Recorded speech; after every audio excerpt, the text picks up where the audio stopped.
Assalamualaikum warahmatullahi wabarakatuh. Saya Libi Faiza Aiko Nabila Jamaluddin dari kelas 11 MIPA dan hari ini saya akan mempresentasikan biografi dan sejarah singkat Bapak Pendidikan Nasional yaitu Ki Hajar Dewantara. Ki Hajar Dewantara adalah pahlawan nasional sekaligus penyandang Bapak Pendidikan. Nama aslinya adalah Raden Mas Wardi Suryaningrat. Beliau berasal dari keluarga keturunan Keraton Yogyakarta. Beliau mengganti namanya tanpa gelar bangsawan agar dapat lebih dekat dengan rakyat. Setelah menyelesaikan pendidikan dasarnya, beliau belajar di Stovia, tetapi tidak menamatkannya karena sakit. Beliau kemudian bekerja sebagai wartawan di beberapa surat kabar, antara lain The Express, Utusan Hindia, dan Kaum Muda. Sebagai penulis yang handal, tulisannya mampu membangkitkan semangat anti-kolonialisme rakyat Indonesia. Ki Hajar Dewantara lahir di daerah Pakualaman pada tanggal 2 Mei 1889 dan ia meninggal di kota Yogyakarta pada tanggal 26 April 1959 ketika umur 69 tahun.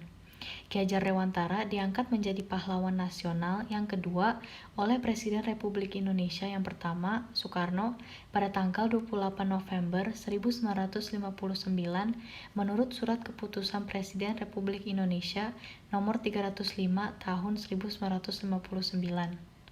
Selain ajarannya di bidang pendidikan, Ki Hajar juga meninggalkan pesan yang sangat baik diteladani.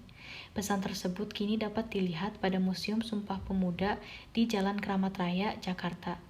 Aku hanya orang biasa yang bekerja untuk bangsa Indonesia dengan cara Indonesia. Namun, yang penting untuk kalian yakini, sesaat pun aku tak pernah mengkhianati tanah air dan bangsaku.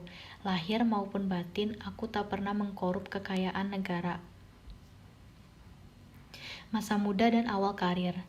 Ki Hajar Dewantara berasal dari lingkungan keluarga Keraton Yogyakarta. Ia menamatkan pendidikan dasar di ELS atau Sekolah Dasar Eropa atau Belanda. Kemudian sempat melanjutkan ke Stovia atau Sekolah Dokter Bumi Putra, tapi tidak sampai tamat karena sakit.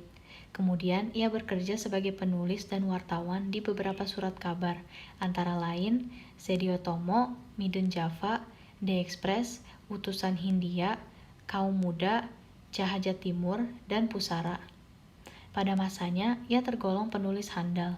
Tulisan-tulisannya komunikatif dan tajam dengan semangat anti-kolonial. Aktivitas pergerakan. Selain ulet sebagai seorang wartawan muda, ia juga aktif dalam organisasi sosial dan politik. Sejak berdirinya Budi Utomo pada tahun 1908, ia aktif di seksi propaganda untuk menyosialisasikan dan menggugah kesadaran masyarakat Indonesia, terutama Jawa, pada waktu itu mengenai pentingnya persatuan dan kesatuan dalam berbangsa dan bernegara. Kongres pertama Budi Utomo di Yogyakarta juga diorganisasi olehnya. Ia juga menjadi anggota organisasi Insulind, suatu organisasi multietnik yang didominasi kaum Indonesia yang memperjuangkan pemerintahan sendiri di Hindia Belanda atas pengaruh Ernest Dosteker. Kemudian Dosteker mendirikan Indische Party dan mengajaknya untuk bergabung.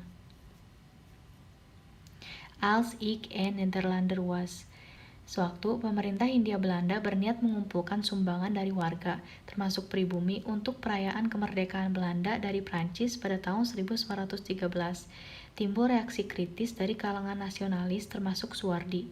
Ia kemudian menulis Een voor allen maar ook allen voor een, atau satu untuk semua, tetapi semua untuk satu juga.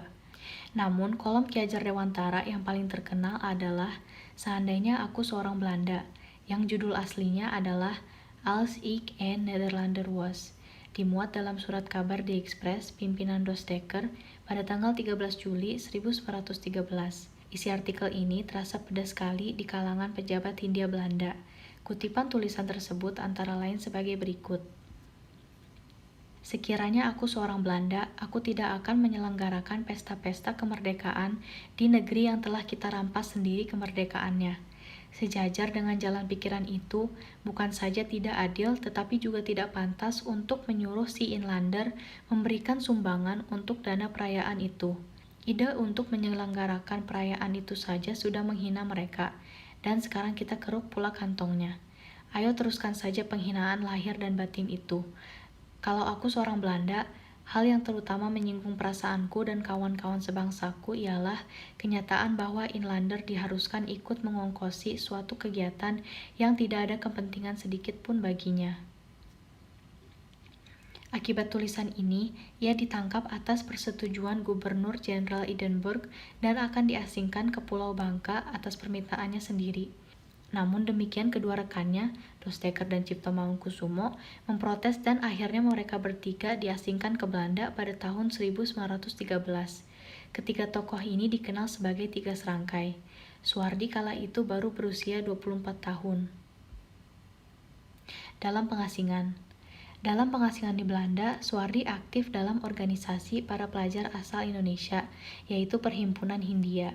Disinilah ia kemudian merintis cita-citanya memajukan kaum pribumi dengan belajar ilmu pendidikan hingga memperoleh Europäische Akte, atau suatu ijazah pendidikan yang bergengsi yang kelak menjadi pijakan dalam mendirikan lembaga pendidikan yang didirikannya. Dalam studinya ini, ia terpikat pada ide-ide sejumlah tokoh pendidikan barat, seperti Froebel dan Montessori, serta pergerakan pendidikan India, Santiniketan, oleh keluarga Tagore. Pengaruh-pengaruh inilah yang mendasarinya dalam mengembangkan sistem pendidikannya sendiri. Taman Siswa. Suwardi kembali ke Indonesia pada bulan September tahun 1919. Segera kemudian ia bergabung dalam sekolah binaan saudaranya.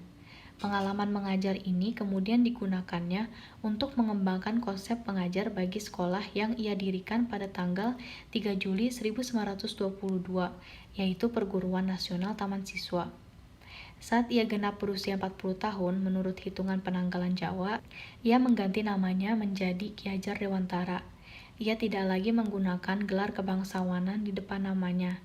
Hal ini dimaksudkan supaya ia dapat bebas dekat dengan rakyat, baik secara fisik maupun jiwa. Semboyan dalam sistem pendidikan yang dipakainya kini sangat dikenal di kalangan pendidikan Indonesia, yaitu di depan memberi contoh, di tengah memberi semangat, di belakang memberi dorongan. Semboyan ini masih tetap dipakai dalam dunia pendidikan rakyat Indonesia, terlebih di sekolah-sekolah perguruan taman siswa. Pengabdian pada masa Indonesia Merdeka.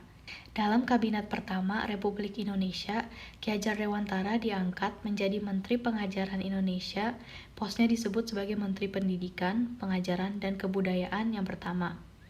Pada tahun 1957, ia mendapat gelar doktor kehormatan dari universitas tertua di Indonesia, yaitu Universitas Gadjah Mada.